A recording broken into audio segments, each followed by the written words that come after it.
15 August 2026 संपूर्ण भारत स्वातंत्र्य दिन राष्ट्रभक्ती अभिमान आणि उत्साहाने साजरे करत असताना संत निरंकारी मिशनच्या वतीने या ऐतिहासिक दिनाचे औचित्य साधून ब्रह्मज्ञानातून प्राप्त होणाऱ्या अंतर्मनाच्या स्वातंत्र्याचा दिव्य संदेश जनमानसापर्यंत पोहोचवण्यात आला।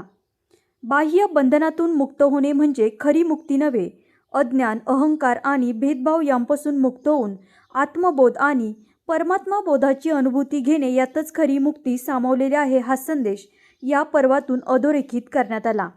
मुक्ती पर्वाचा हा पावन समागम परम श्रद्धेय सद्गुरू माता सुदीक्षाजी महाराजांनी निरंकारी राजपिता रमेशजी यांच्या पावन सानिध्यात दिल्ली येथील निरंकारी सरोवरासमोरील ग्राउंड क्रमांक 2 निरंकारी चौक बुराडी रोड येथे श्रद्धा, भक्ती आणि उत्साहपूर्ण वातावरणात पार पडला।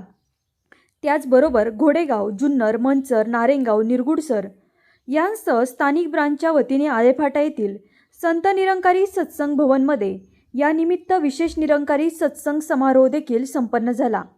विदेशातील व्यापक कल्याणकारी प्रचार यात्रेच्या यशस्वी समारोपानंतर प्रदीर्घ कालावधीनंतर सद्गुरूंचे पावन दर्शन लाभल्याने दिल्ली NCR सह विविध भागातून आलेले हजारो श्रद्धाळू भक्त भावविभोर झाले। या प्रसंगी श्रद्धाळूंना संबोधित करताना सद्गुरू माता सुदीक्षाजी महाराज यांनी सांगितले की खरी मुक्ती बाह्यबंधनातून नव्हे तर द्वेष, अहंकार, संकुचित विचारसरणी आणि पूर्वग्रह यांपासून मुक्ती होण्यात आहे। प्रत्येक श्वासात निराकार परमात्म्याची अनुभूती ठेवून प्रेम, भक्ती आणि स्वीकार भावाने जीवन जगणे म्हणजे जीवनात असतानाच मुक्तीचा अनुभव घेणे होय। सद्गुरू माता सुदीक्षाजी यांनी माता सविंदरजी यांच्या जीवनातून प्रेरणा घेत दीपस्तंभाचे उदाहरण देत सांगितले की परिस्थिती कोणतीही असो, अंतर्मनातील शांतता, प्रेमाने सकारात्मकतेचा प्रकाश सदैव तेवत ठेवला पाहिजे। संतांची शिकवणी केवळ ऐकणे नव्हे तर त्यांचे विचार, आचरण आणि जीवनात प्रत्यक्ष अवलंब करणे हीच खरी साधना आणि मुक्तीचा मार्ग आहे। या पावन सत्संगात श्रद्धाळू भक्तांनी मानवतेच्या मुक्तीच्या मार्गावर अग्रेसर करणाऱ्या महान संत विभूतींचा श्रद्धापूर्वक नमन करून श्रद्धेसुमने अर्पण केली। तसेच जगभरातील मिशनच्या विविध शाखांमध्ये मुक्ती पर्वानिमित्त विशेष सत्संगाचे आयोजन करून हा महान संत विभूतींचे श्रद्धापूर्वक स्मरण करण्यात आले। उल्लेखनीय म्हणजे मुक्ती पर्वाची सुरुवात 1964 मध्ये जगतमाता बुद्धिवंतजी यांच्या पावन स्मृती प्रित्यर्थ झाली।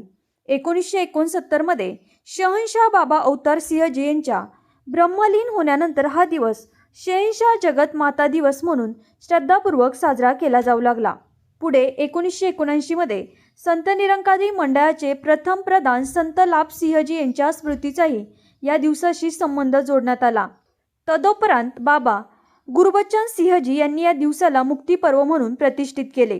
या प्रसंगी निरंकारी राजमाताजी यांच्या भक्तिमय जीवनाचा तसेच त्यांनी दिलेल्या अमूल्य शिकवणींचा उल्लेख करण्यात आला। 2018 पासून युग निर्माता माता सविंदरजी यांनाही या प्रसंगी श्रद्धापूर्वक नमन करण्यात येते। वात्सल्य, विनम्रता, श्रद्धा आणि निस्वार्थ सेवेने परिपूर्ण असलेले त्यांचे जीवन श्रद्धाळू भक्तांसाठी सदैव प्रेरणा, मार्गदर्शन आणि आध्यात्मिक ऊर्जेचा स्रोत राहील।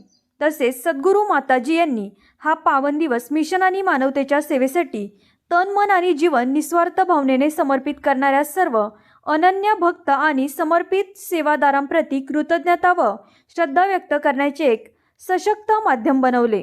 निश्चय मुक्ती पर्वाचा मूलभूत संदेश हाच आहे की ज्या प्रकारे भौतिक स्वातंत्र्य राष्ट्राची प्रगती आणि उन्नतीचा मार्ग प्रशस्त करते, त्याचप्रमाणे ब्रह्मज्ञानाची दिव्य ज्योत मानवाला आपल्या वास्तविक स्वरूपाची जाणीव करून देत प्रेम, बंधुभाव आणि सद्भावनेच्या पवित्र मार्गावर वाटचाल करण्याची प्रेरणा देते।